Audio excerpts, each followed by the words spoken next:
नौजवानों जवानी 4 दिन की है, कहा था उम्र दराज मांग के लाए थे 4 दिन, तो आरज़ू में कट गए, तो इंतजार में। जवानी कब आई कब चली गई पता नहीं चलेगा, सिर्फ बचपन याद रह जाता है, चंद बिगड़े हुए लम्हे याद रह जाते हैं। रब ने जवानी अता की है, तो ये जवानी चौकों में बैठने के लिए नहीं है, ये जवानी चौराहों पर बैठ करके अय्याशी बदमाशी की बातों के लिए तो नहीं दी गई थी, ये जवानी हमें यारों के दिल बहलाने के लिए तो नहीं दी गई थी। अगर खुदा ने ये जवानी दी है तो मुसल्लों पे आकर के रब को मनाने के लिए दी गई है, सजदे लंबे करने के लिए दी गई है, कयाम लंबे करने के लिए जवानी दी गई थी। ओ मेरे अजीज, जवानी अच्छी है इबादत के लिए, अगर बुढ़ापा आ गया कयाम नहीं कर पाओगे, होठ कांपने लग जाएंगे। वो बड़ा करीम है, हर उम्र में बख्श देता है, लेकिन खुदा की कसम जब जवान आके तौबा करता है, वो फरिश्तों को इकट्ठा करके कहता है जो मैं देख रहा हूँ वो तुम भी देखो, ये जवानी में आ गया है, सुनो मैं इसका हो गया हूँ, ये मेरा हो गया। नारे तकबीर, नारे रिसालत, नारे गौसियत, जश्ने दस्तार बंदी, मदरसा गुलशने हुसैन, मसलके आला हजरत मुफ्ती हम्माद रजा कादरी, नारे तकबीर। सुभान अल्लाह। थक गए आप लोग? नहीं थके? सुन रहे हैं तो कह दे जरा या रसूल अल्लाह, और जोर से कह दे या रसूल अल्लाह। हाँ भाई, मैं बस ऐसी कड़वी बातें करता हूं, जो कोई और उम्मीद लेके आया हो वो फूट ले। मेरी बातें कड़वी रहती हैं और मैं चाहता हूं अल्लाह इतनी कड़वी कर दे मेरी बातें कि कब्र तक मेरी बातें याद रह जाए। क्या मसला बनता है चापलूसी करूं, फ्री की जन्नत बांटूं और आप यूं पैसे लुटा दे, मैं जेब भरूं और निकल लूं।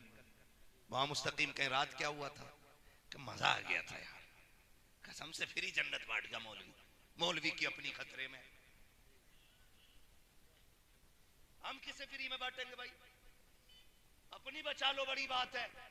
आला हजरत जैसा इमाम कह रहा है, आला हजरत ने कहा था पार जाना है नहीं मिलती नाव, जोर पर धार है क्या होना है, चुप के लोगों से किए जिसके गुनाह वो खबरदार है क्या होना है। फिर आखिर में थक गए तो कहते क्यों रजा कुड़ते हो हंसते उठो, जब वो गफ्फार है क्या होना है। तो अपनी की भी फिक्र करें। तो हम लोग ना खाली बाजार की तरफ दौड़ जाते हैं, कोई कहते ताबीज बट रहे हैं, बाबा आए हुए हैं, नंगे हैं और तावीज दे रहे हैं। खुदा की कसम इतनी भीड़ मस्जिदों में नहीं है जितनी भीड़ तावीज और गंडों की दुकानों पे लगी पड़ी है। बाबा के पास चले जाओ ना तो नंबर लगाना पड़ रहा, नंबर नहीं आ रहा। और मस्जिदों में चले जाओ तो सफे की सफे साफ झंडा लगा है सरकार की आमद मरहबा, बाहर भी आएगी पूरा घर सज जाएगा। अच्छी बात है सजाओ, लेकिन मैं इतना कहता हूं सिर्फ घर ना सजाओ, खुदा तौफीक दे तो हुजूर की आमद से दिल भी सज जाने चाहिए। सुभान अल्लाह। क्या सजना चाहिए? दिल भी सजना चाहिए। हमने कैसे घर सजाए, बार भी आई, रब ने एक को पैसा दिया था 20,000 की लाइटिंग लाके लगा दी, फिर वीडियो बना के डाल रहा, देखो 12वीं पे मैंने घर सजाया है। कुछ वीडियो पे नजर पड़ी, एक के खाने का मकान था जिसपे आपने एक झालर नहीं लगाई है, देखने में झंडा तो नजर आ रहा है लेकिन झालर नहीं लगी है। गौर करो तो पता लगता है शायद बच्चों के पेट मुश्किल से पालता होगा इसलिए लाइटिंग न लगा सका, बच्चों की फीस मुश्किल से भर पाता होगा इसलिए उजाला न कर सका, शायद घर के खर्चे मुश्किल से चला पाता होगा इसलिए घर न सजा सका। और इससे कोई फायदा नहीं है। अगर तेरे घर पे 50,000 की लाइटिंग है, पास का गरीब बंदा एक झुमकी न लगा सके, उसके बच्चे भी तो पूछते होंगे अब्बा क्या हम मुसलमान नहीं है, क्या हमें लाइटिंग नहीं लगानी चाहिए। कितने बहाने बना करके वो गरीब बच्चों को तसल्ली देता होगा, कितने झूठे वादे करता होगा। कभी कहता होगा वक्त नहीं मिला है, कभी कहता होगा आइंदा साल सजाया जाएगा। ये देखो मेरे हाथ जुड़े हैं, तुम्हें खुदा का वास्ता अगर घर भी सजाया करो तो सिर्फ खुद को देख करके नहीं, पड़ोसी को देख करके सजाया करो। अल्लाह ने तुझे पैसा दिया है, सिर्फ अपना घर न सजा। अगर तू 20,000 की लाइटिंग लगाता है, 10,000 की अपने घर पे लाइट लगा, 10,000 की लाइट गरीब के दरवाजे पे लगा, खुदा की कसम तेरा घर सजेगा, तेरे बच्चे राजी होंगे, गरीब का घर सजेगा, मदीने वाले मुस्तफा राजी हो जाएंगे। सुभान अल्लाह। नारे तकबीर, नारे रिसालत, जश्न दस्तार बंदी, मदरसा गुलशन हुसैन, मुफ्ती हमाद रजा साहिब किबला।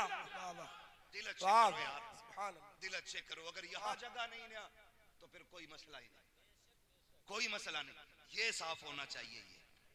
ये पता है, जाते भी हम मस्जिद में, सजदे भी करते हैं, कह रहे नमाज में दिल नहीं लग रहा। मौलाना नमाज में दिल ही ना लगता, कोई दुआ बता दो। सिर्फ एक दुआ है, याद रखो, लुक़्मे हलाल खाया करो, जबान सच्ची रखा करो, किसी से हसद ना रखा करो।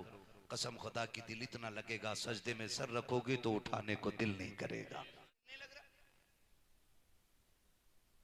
कई बार ऐसा होता है, पंखे के ऊपर लड़ जाते, पंखे के, गोली चल गई एक जगह, गोली एक मर गया। कुछ दिन पहले एक वीडियो वायरल हुआ था, बेल्ट चल रही मस्जिद में,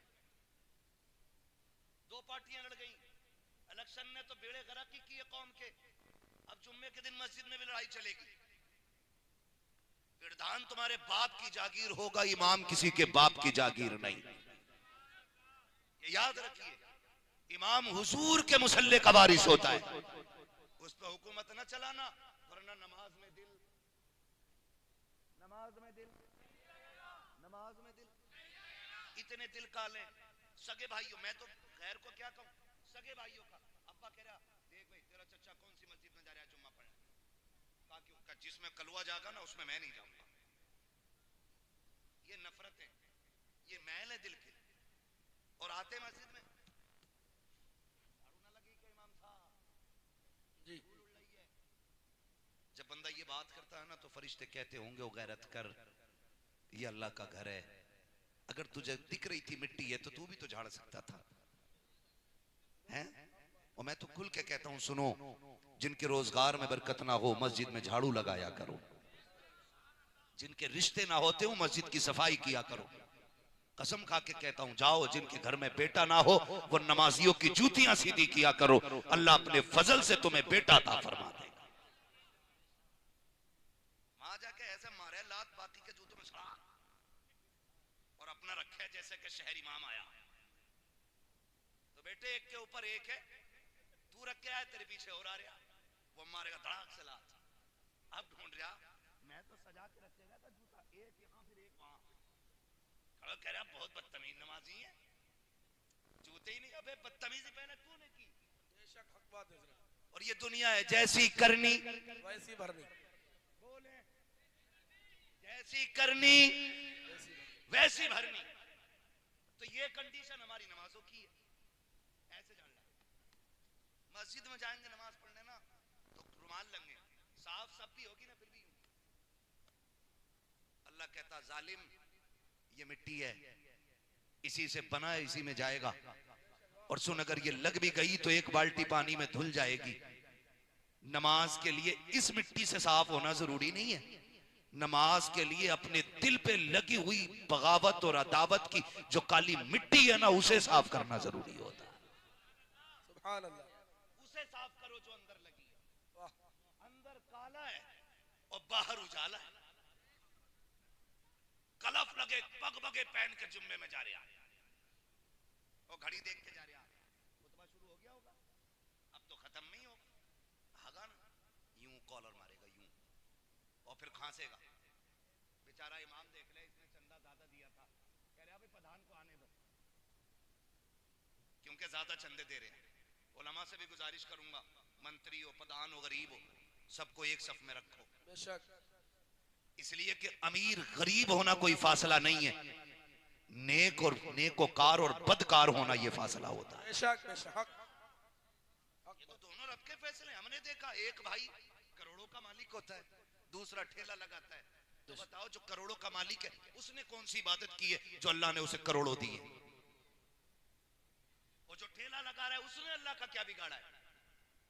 जो वो ठेला लगा रहा है, एक वो है जो एक साइन से लाखों कमाता है, ठंड में रहता, एक वो है जो सर्दी गर्मी के देखे बगैर धूप में ठेला लगा रहा है, बारिश में ठेला लगा रहा है, कभी भीग के बच्चों के लिए लुक में तलाश कर रहा है। आखिर बताओ तो सही, अगर ये गरीब है तो इसने रब का क्या बिगाड़ा है? खुदा की कसम न कोई बिगाड़ सकता है, न बिगाड़ पाया है। और जो दौलत में बैठा है, न इसने ऐसे सजदे किए हैं कि जो रब को राजी कर चुका हो। आप कहेंगे फिर ये क्या है? तो सुनो, ये रब के फैसले हैं। ये खुदा कहता है मैं किसी को दे के आजमाता हूं और किसी से लेके आजमाता।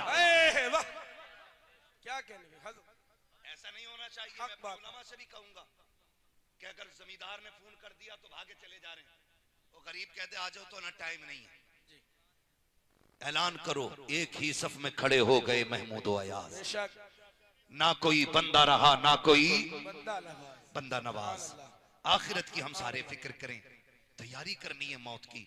मौत बहुत करीब आ गई है, इतनी करीब। ना बाबू ना ना, बैठ जाओ बैठ जाओ, ना कुछ ना को भाई, खुदा सलामत रखे, बस कुछ ना। बच्चे हैं, बच्चे होते ही ऐसे, अगर शरारत ना करें तो फिर बचपन क्या, फिर ये घर के अब्बा ना कहलाएं। शरारत करते हैं तभी बच्चे कहलाते हैं। और कुछ चीजें कुछ लोगों से अच्छी लगती हैं, है ना? तो बच्चे अच्छे हैं माशाल्लाह, खुदा सलामत रखे। मैं कभी नहीं कहता हूं बच्चों को पीछे बैठाओ, मैं चाहता हूं ये आगे आए, ताकि आज आपने दीन की जिम्मेदारी संभाली है, कल इनको दीन की जिम्मेदारी संभाली। तो ये दीन का मुस्तकबिल है, अल्लाह इन बच्चों को सलामत रखे। हाँ, मगर बच्चों आपसे भी गुजारिश है, आप हरकत करते हो ना तो आपको कोई गलत नहीं कहेगा, आपके माँ बाप के बारे में सोचेगा कि पता नहीं इनके माँ बाप कितने बुरे हैं कि इन्हें तहजीब नहीं सिखाई। और आप शराफत से बैठते हैं ना तो फिर लोग फैसला करते हैं, अगर बच्चे इतने अच्छे हैं तो माँ बाप कितने अच्छे हो। सुभान अल्लाह, सुभान। है ना? उम्मीद करता हूँ इंशाल्लाह जैसे बैठे इतनी अच्छे तरीके से बैठे रहेंगे। तवज्जो है ना सारे लोगों की? तैयारी करनी है आखिरत की। मौत बहुत करीब है, इतनी करीब है कि उजाले अपने यादों के हमारे साथ रहने दो, न जाने किस गली में जिंदगी की शाम हो जाए। सुभान अल्लाह, सुभान। अक्सर हमारे नौजवान खाने कमाने वाले लोग, मजदूरी करने वाले लोग, रोड पे तो हर कोई निकलता है, हालात इतने खराब हैं, सच बता रहा हूं, कई बार तो दाढ़ी देख करके टक्कर मार दी जाती है गाड़ी में, टोपी देख के टक्कर मार दी जाती है, और फिर एक्सीडेंट का नाम देख करके लोग आगे बढ़ जाया करते हैं। आपसे थोड़ी सी अपील है मेरी, थोड़ी सी गुजारिश है। पहले जब बुखार आता था ना तो 50 mg की पैरासीटामोल आदमी को पसीने छुटा देती थी।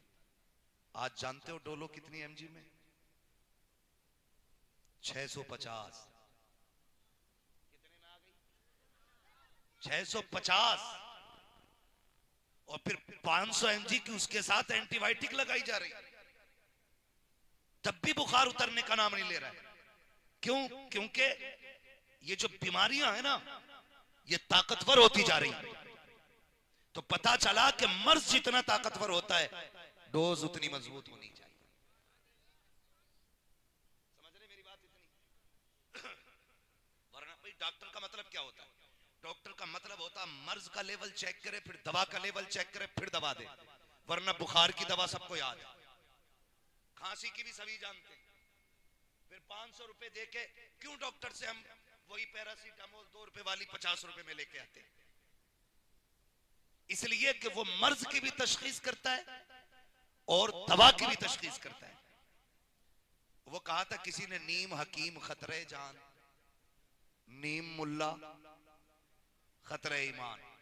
आधा डॉक्टर जान के लिए खतरा है, आधा मौलवी ईमान के लिए खतरा है। दोनों बातें याद रखिए, समझ गए इतनी मेरी बात? तो मर्ज जितना हाई होता है डोज उतनी ज्यादा कर दी जाती है। पहले हादसे इतने नहीं थे तो मैं कहता हूं कम तैयारी में भी काम चल जाता था। अब हादसे भी बढ़ गए हैं, दुश्मन भी बढ़ गए हैं, मुखालफतें भी बढ़ गई हैं, तो अब हमें एहतियात भी बढ़ाना पड़ेगी। कितने लोग सहमत हैं इस बात से? बता दें जरा। सारे सहमत हैं ना? अब एक बात सुने, एक चीज होती है, कहता जी मैंने ना अपने लिए उनसे दुआ कराई थी। एक होता है दुआ मुंह से कह के कराना, एक होता दुआ का दिल से खुद ब खुद निकलना। जो मुंह से कराई जाती है वो उतना असर नहीं रखती जितना असर दिल से निकलने वाली दुआएं रखा करती हैं। वो कहा था दिल से जो बात निकलती है असर रखती है, पर नहीं ताकत परवाज मगर रखती है। अब महबूब का फरमान सुनो, मैं बताने लगा हूं एहतियात का पहला तरीका। हुजूर ने फरमाया या तो आलिम बनना, या तालिब इल्म बनना, या इनकी महफिल में बैठने वाले बन जाना। अगर दूर रहते हो, इनकी महफिल में ना बैठ सको, तो इनसे मोहब्बत करने वाले बन जाना। कितने हो गए? सलामत रहे जो बोल गए। कितने? अल्लाह माँ बाप के साथ मदीने की हाजिरी नसीब फरमाए जो बोले। कितने हो गए? 4 हो गए। आलिम, तालिबे इल्म, इनकी महफिल में बैठने वाले, और या फिर इनसे फरमाया इसके अलावा ना बनना, वरना हलाक कर दिए जाओगे। तुम्हारे मुंह से जो निकली वो बात होके रही। हुजूर जो कह देते हैं फिर वो हो जाता है, जो कह देते हैं वो जोर से जो कह देते हैं वो हो जाता है, जो हुजूर कह देते हैं हो जाता है। अब आपसे मेरी गुजारिश है, कितने लोग पढ़ रहे हैं मदरसे में, वो जरा सामने से हाथ उठाएं। जो पढ़ रहे हैं मदरसे में, ठीक, अब हाथ नीचे कर लें। इनके अलावा जितने बैठे बेचारे, ये वो लोग हैं जो मदरसे में पढ़ने नहीं जा पा रहे। अब आपके लिए एक सबक है। अब आप न पढ़ाने वालों में हैं न पढ़ने वालों में, अब आप हैं महफिल में बैठने वाले या इनसे मोहब्बत करने वाले। यही दो बनने। नौजवानों, हालात नाजुक हैं, वक्त नागुफ्ता भी ही है। हमें अपने साथ ऐसा माहौल बनाएं कि किसी से हम कहें ना कहें, दुआएं खुद ब खुद होने लग जाएं। और ये कब होगा और कैसे होगा? आसान तरीका है। आपका इदारा क्या नाम है?